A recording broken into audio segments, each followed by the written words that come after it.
첫 언약에도 섬기는 예법과 세상에 속한 성소가 있더라. 예비한 첫 장막이 있고 그 안에 등잔대와 상과 진설병이 있으니 이는 성소라 일컫고, 또 둘째 휘장 뒤에 있는 장막을 지성소라 일컫나니 금 향로와 사면을 금으로 싼 언약궤가 있고 그 안에 만나를 담은 금 항아리와 아론의 쌍난 지팡이와 언약의 돌판들이 있고 그 위에 속죄소를 덮는 영광의 그룹들이 있으니 이것들에 관하여는 이제 낱낱이 말할 수 없노라. 구약의 성소와 제사제도는 예수 그리스도 모형입니다. 우리는 지난 시간에 성소 마당과 또 성소 안쪽을 좀 둘러봤습니다. 이 바깥문을 열고 마당으로 들어가면 제일 먼저 번제단이 있어요. 그리고 그 다음에는 물두멍이 나옵니다. 성소 안쪽으로 들어가면요, 오른쪽에 떡상, 왼쪽에 금촛대, 정면에 향단이 있습니다. 이 모든 것이 예수 그리스도의 모형이다. 이것을 우리 지난 시간에 자세하게 좀 살펴봤습니다. 나무와 노수로 만든 번제단은요, 노뱀처럼 나무 위에 달려 죽으신 예수님의 십자가의 모형이에요.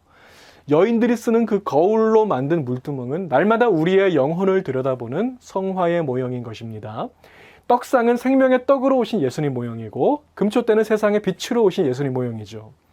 향단은 여러분을 위해서 중보기도 하신 예수님의 기도의 모형인 것입니다. 자, 이제 이 향단 뒤쪽에 보면요, 두꺼운 커튼이 하나 있어요. 자, 이 커튼을 가리켜서 휘장이라고 하는데, 이 휘장 너머로 가장 거룩한 장소, 지성소가 있습니다. 자, 뭐 번제단, 물두멍, 또 떡상, 금촛대, 향단까지 이게 다 모형이듯이 휘장도 예수 그리스도의 모형이에요. 히브리서 10장 19절과 20절에서 그러므로 형제들아, 우리가 예수의 피를 힘입어 성소에 들어갈 담력을 얻었나니 그 길은 우리를 위하여 휘장 가운데로 열어놓으신 새로운 살 길이요, 휘장은 곧 그의 육체니라. 여기 보시면 휘장은 예수님의 육체를 모형화한 것이다 라고 말하고 있습니다. 휘장 너머에 지성소가 있다고 했죠. 여러분, 예수님의 육체와 그 지성소는 무슨 관계가 있을까요? 예수님께서 십자가 위에서 죽으시던 바로 그 순간에 성소의 휘장이 위에서부터 아래로 쫙 하고 찢어져 버렸다라고 성경은 기록하고 있습니다. 예수께서 큰 소리를 지르시고 숨지시니라. 이에 성소 휘장이 위로부터 아래까지 찢어져 둘이 되니라. 이 휘장이 찢어졌다는 것은 저와 여러분에게 대단히 중요한 의미를 갖습니다. 첫 번째로 지성소로 들어갈 수 있는 길이 활짝 열렸다는 거예요. 자, 예전에는요, 그 지성소 하면 대제사장만 오직 들어갈 수 있었던 곳이었잖아요. 근데 이제는 만민에게 개방되었습니다. 누구든지 하나님을 간절히 찾는 자는 반드시 하나님을 만나게 될 것입니다. 자, 이것이 바로 휘장이 찢어졌다는 그 가장 큰 의미고요. 두 번째 의미는 이제 여러분은 언제든지 anytime 하나님을 만날 수 있게 되었다는 거예요. 1년에 한 번이 아니라 every day, anytime 하나님과 친밀한 교제를 언제든지 누릴 수 있게 되었다는 것입니다. 휘장은 예수님의 육체를 모형화한 것이다 라고 했죠. 자, 그렇다면요, 휘장이 찢어졌다는 것은 무슨 뜻일까요? 자, 우리 주님의 귀하신 그 몸이 찢어졌다는 거예요. 십자가를 말하는 것입니다. 무엇을 위해서 그 몸을 찢으셨습니까? 여러분이 하나님 앞에 설 수 있도록. 그게 유일한 이유였거든요. 우리가 하나님 앞에 다시 설 수 있도록 우리 주님께서 그 귀하신 몸을 내어주셨습니다.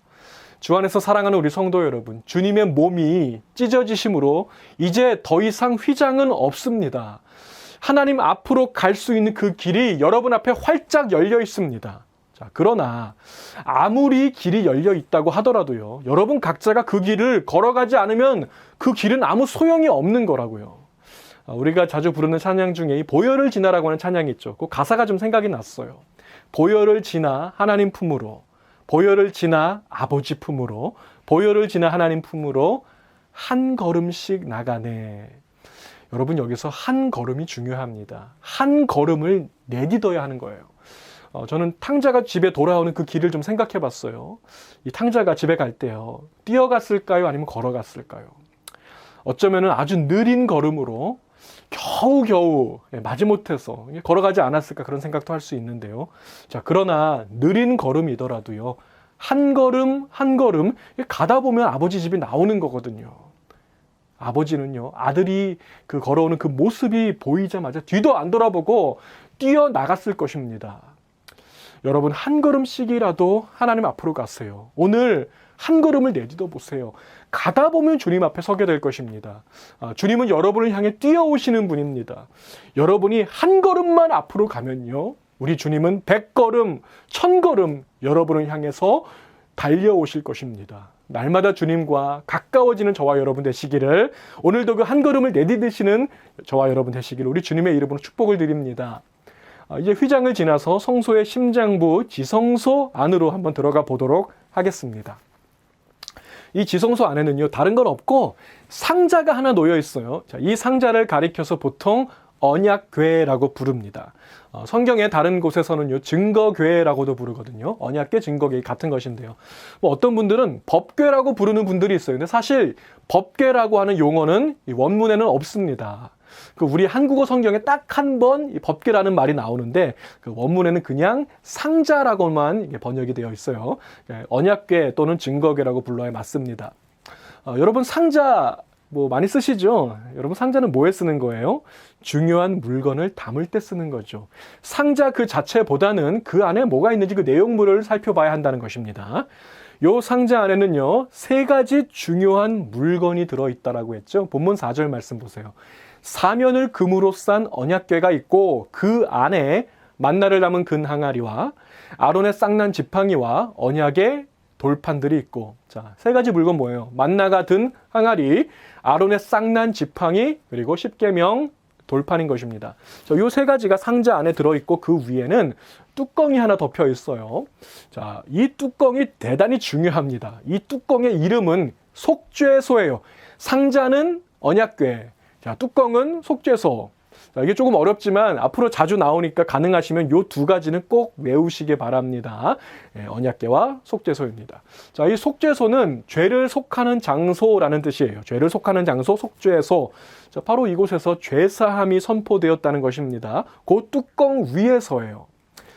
구약의 대제사장은요, 1년에 단 한 번 대속죄일이 되면은 지성소 안에 들어갑니다. 자, 이때 그 휘장 밖에 성소에 있던 그 향단 있잖아요. 그 향단을 가지고 지성소 안에 들어간다고요. 그래서 향단은 바퀴가 달려있지는 않았겠지만 이렇게 좀 움직일 수 있는 그런 것이었어요. 자, 그 향단에서 향을 피워서 그 향으로 온 방 안을, 지성소 안을 가득하게 채우게 됩니다. 그 후에 언약궤를 덮고 있는 그 뚜껑, 속죄소 위에다가 수송아지의 피도 뿌리고 또 염소의 피도 뿌리고 한다고요. 자, 여러분, 뚜껑에다가 왜 이 피를 뿌릴까요? 피는 죄사함을 위한 것입니다. 이 뚜껑에 뿌려진 피를 보시고 하나님께서 죄사함을 선포하셨다는 거예요. 그래서 그 뚜껑을 가리켜서 속죄소라고 한 것입니다. 죄를 속하는 장소예요. 여러분, 요 뚜껑 바로 밑에 뭐가 있어요? 뚜껑 바로 밑에 3가지 물건이 있거든요. 만나가 있어요. 아론의 그 지팡이가 있어요. 십계명 돌판도 있습니다. 자, 그러니까 다시 말해서 속죄의 피가 어디 뿌려졌다는 거예요? 요 3가지 물건 위에 피가 뿌려졌다는 것을 말하는 것입니다. 자, 요 3가지가 중요한 모형입니다. 이게 무슨 모형일까요? 자, 먼저 죄의 3가지 본질을 상징하는 모형이라는 것을 좀 생각해 볼게요. 죄의 3가지 본질. 제가 오늘 설교에서 바로 이 부분을 설명드리기 위해서 요 몇 주 동안에 칼 바르트가 말한 죄의 본질 3가지를 제가 계속해서 여러분들에게 리마인드 시켜드렸어요. 자, 지금쯤은 아마 거의 외우셨을 것 같은데요. 자, 칼 바르트가 말한 죄의 본질 3가지가 뭐예요? 교만, 태만, 기만. 그래서 3만인 것입니다. 아론의 지팡이는요, 인간의 교만을 모형화한 거예요. 만나는 인간의 태만을 모형화한 것입니다. 십계명 돌파는 인간의 기만을 모형화한 것입니다. 자, 요 3가지 죄의 본질 위에 대속의 피가 뿌려졌다는 것입니다.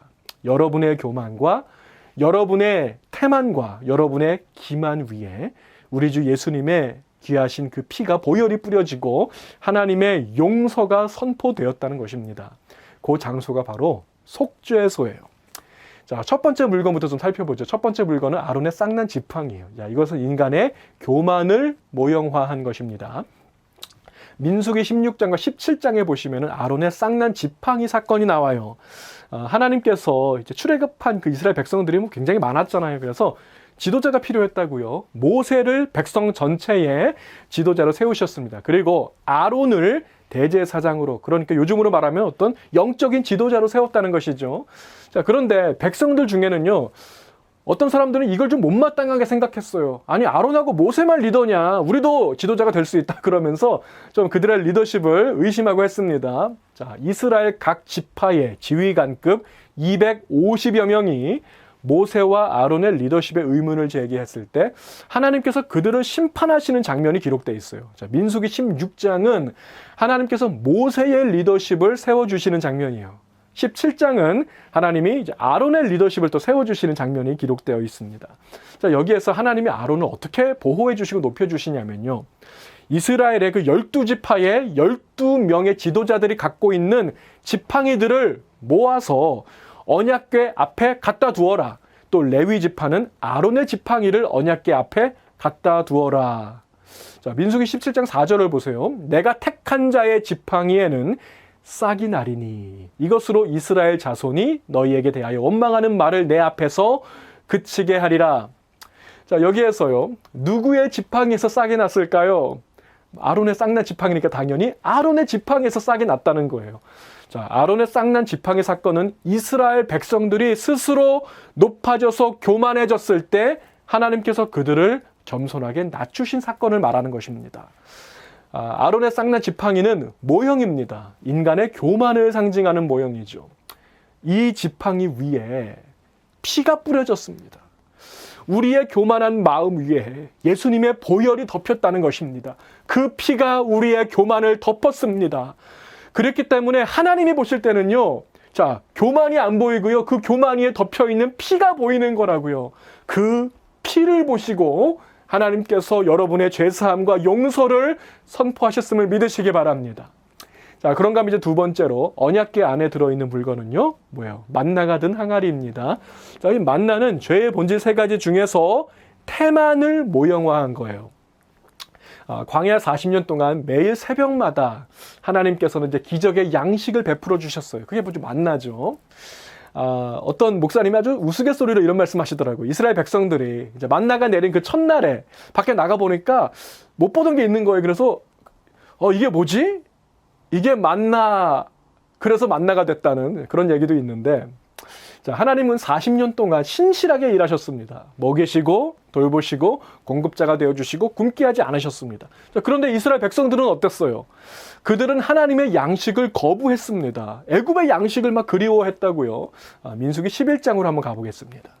우리가 애굽에 있을 때에는 값없이 생선과 오이와 참외와 부추와 파와 마늘들을 먹은 것이 생각나거늘 이제는 우리의 기력이 다하여 이 만나 외에는 보이는 것이 아무것도 없도다. 이게 무슨 말입니까? 우리가 그 애굽에 있을 때는요, 값없이 공짜로 여러 가지 맛있는 음식을 마음껏 먹을 수 있었는데, 이제는 우리가 일을 하려니까 새벽마다 만나를 거두어서 먹으려니까 그게 싫다는 거라고요. 그들은 매일 새벽마다 일찍 일어나서 하나님이 주시는 양식을 거두는 것을 싫어했습니다. 게을렀다는 것입니다. 자, 이것이 바로 태만이라고 하는 죄의 본질인 것입니다. 성경은 태만을 심각한 죄로 규정하고 있습니다. 잠언에 보면 이런 말씀이 있어요. 게으른 자여, 네가 어느 때까지 누워 있겠느냐? 네가 어느 때에 잠이 깨어 일어나겠느냐? 좀 더 자자, 좀 더 졸자, 손을 모으고 좀 더 누워 있자 하면 내 빈궁이 강도같이 오며 내 군핍이 군사같이 이르리라. 만나는 모형이라고 했죠. 인간의 게으름과 태만을 상징하는 모형입니다. 자, 이 만나 위에 뭐가 뿌려졌어요? 피가 뿌려졌어요. 우리의 태만과 우리 게으름 위에 예수님의 보혈이 덮인 것입니다. 그 피가 우리의 태만을 다 덮어버렸습니다. 그러니까 하나님 보시는데 그 우리의 태만은 안 보이고 그 위에 덮여있는 피만 보이는 거라고요. 그 피를 보시고 하나님께서 죄사함과 용서를 선포하셨음을 믿으시기 바랍니다. 자, 이제 마지막 세 번째예요. 언약궤 안에는 뭐가 들어있어요? 십계명의 두 돌판도 들어있습니다. 십계명의 돌판은요, 죄의 본질 세 가지 중에서 기만을 모형화한 거예요. 모세가 이제 출애굽한 후에 시내산에 올라가죠. 십계명을 받죠.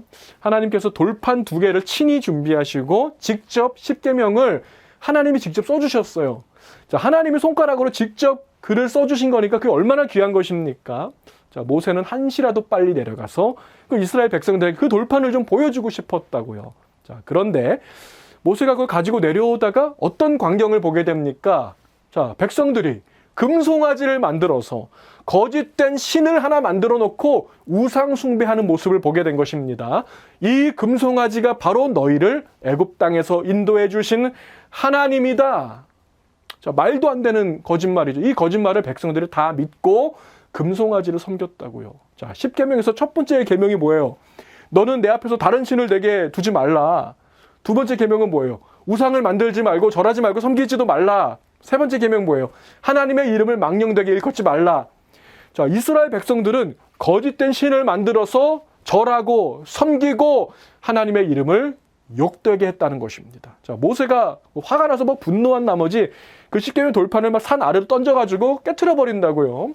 자, 그러나 우리 하나님은 긍휼의 하나님, 다시 한번 기회를 주시는 분이죠. 다시 한번 돌판 위에 10계명을 또 써주신 거예요. 자, 요 돌판, 두 번째 돌판이 이제 언약궤 안에 들어오게 된 것입니다. 10계명 돌판은요, 죄를 생각나게 합니다.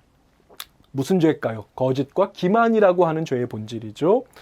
팀 켈러 목사님의 표현을 빌리자면요, 내가 만든 신을 여호와 하나님이라고 믿는 거예요. 내가 만든 신을 예수님이라고 믿는 거예요. 거짓 하나님, 거짓 신을 만들어 놓고 나의 편의를 봐주고 그냥 나를 도와주는 그런 어떤 존재를 만들어 놓고 그것을 섬기는 건, 그것이 바로 기만이라는 것입니다.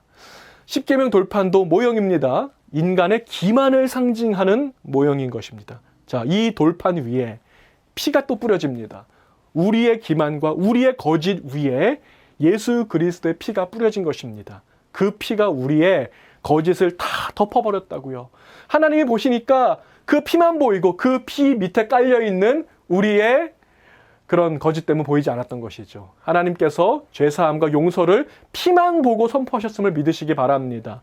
우리의 교만과 태만과 기만의 죄를 상자 안에다가 담았어요. 그것이 바로 언약궤입니다. 자, 언약궤도 예수 그리스도의 모형입니다. 우리의 교만과 태만과 기만을 품에 안으신, 품에 담으신 예수님의 모형인 것입니다. 이 언약궤를 영어로 하면요, The Ark of the Covenant라고 부릅니다. 성경에서 Ark라고 하는 단어가 처음으로 사용된 곳이 있어요. 바로 노아의 방주입니다. 노아의 방주를 영어로 Noah's Ark라고 하죠. 이 노아의 방주와 언약궤는 비슷하게 생겼어요. 거의 똑같이 생겼습니다. 직육면체의 아주 길다란 이 상자 모양이죠. 언약궤가 우리의 모든 죄를 품에 안으신 예수님의 모형인 것처럼 방주도 죄를 품에 안으신 예수님의 모형인 것입니다. 하나님의 진노의 비가 세상에 쏟아지고 있었어요. 40일 동안 그 비가 내렸죠. 자, 그러나 그 방주 속에 있던 노아와 그의 가족들은요, 하나님의 진노의 비를 단 한 방울도 맞지 않았습니다. 누가 맞았습니까? 누가 대신 맞았습니까? 방주, 구원의 방주, 아크 되신 예수 그리스도가 그 죄인들을 다 품에 안고 하나님의 진노의 비를 대신 맞아주셨다는 것입니다. 오늘도 예수 안에 있는 자들은 하나님의 진노의 비를 단 한 방울도 맞지 않습니다. 방주와 언약궤는 죄인을 품에 안으신 예수님의 모형이라는 것입니다. 우리 예수님께서요, 십자가에 달리시기 직전에 제자들 앞에서 이런 말씀을 하셨어요. 예수께서 이르시되 내가 곧 길이요 진리요 생명이니 나로 말미암지 않고는 아버지께로 올 자가 없느니라.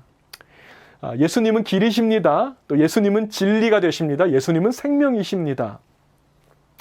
예수님은요, 영적으로 길을 잃은 자들을 찾아오셔서 그들을 보혈로 덮으시고 지팡이로 인도하시는 선한 목자가 되십니다.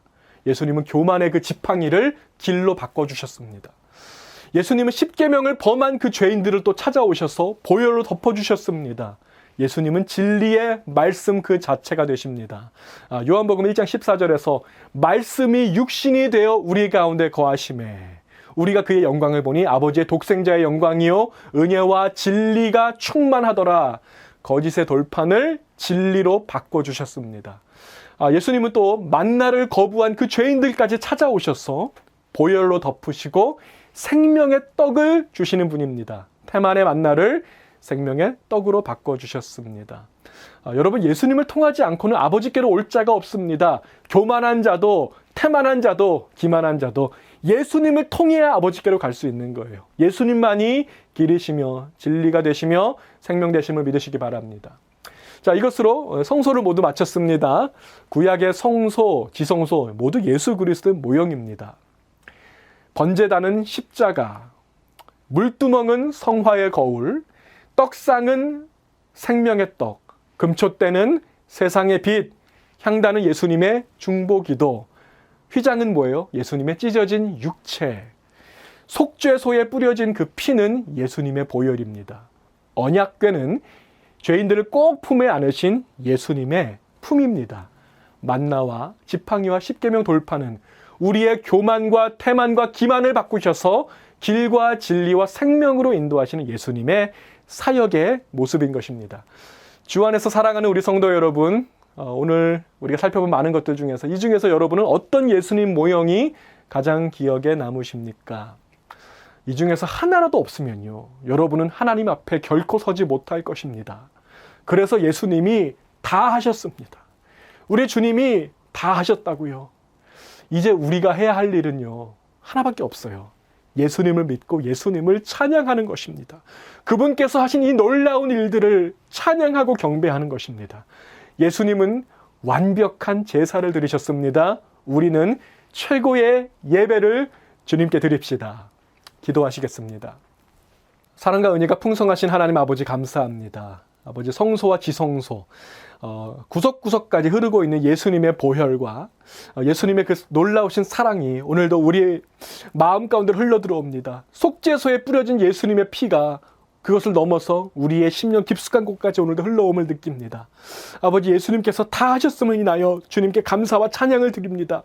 우리가 할 수 없기 때문에, 우리는 그것을 우리가 대가를 지불할 수 없기 때문에 우리의 모든 죄의 대가를 지불하시고 우리의 교만과 우리의 태만과 기만의 모든 죄를 속죄소 위에서 온전히 덮으신 예수님의 보혈의 권능을 찬양합니다.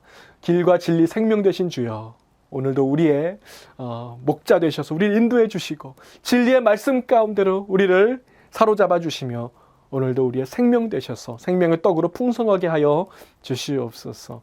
아버지, 오늘도 하나님 앞에 한 걸음 더 가까이 나아가는 우리 성도들 되기 원합니다. 제가 되기 원합니다. 아버지, 우리는 한 걸음 느린 걸음으로 내디딜 뿐이지만 우리를 위해서 백보 천보 달려오시는 그 하나님과 뜨겁게 만나는 오늘 이 하루가 되게 하여 주시고, 그러므로서 우리 주 예수님의 이름을 높여 찬양하며 최고의 예배로 주님을 기쁘시게 하는 이 하루가 되게 인도하여 주시옵소서. 감사하며 우리 주 예수님의 이름으로 간절히 기도하옵나이다. 아멘.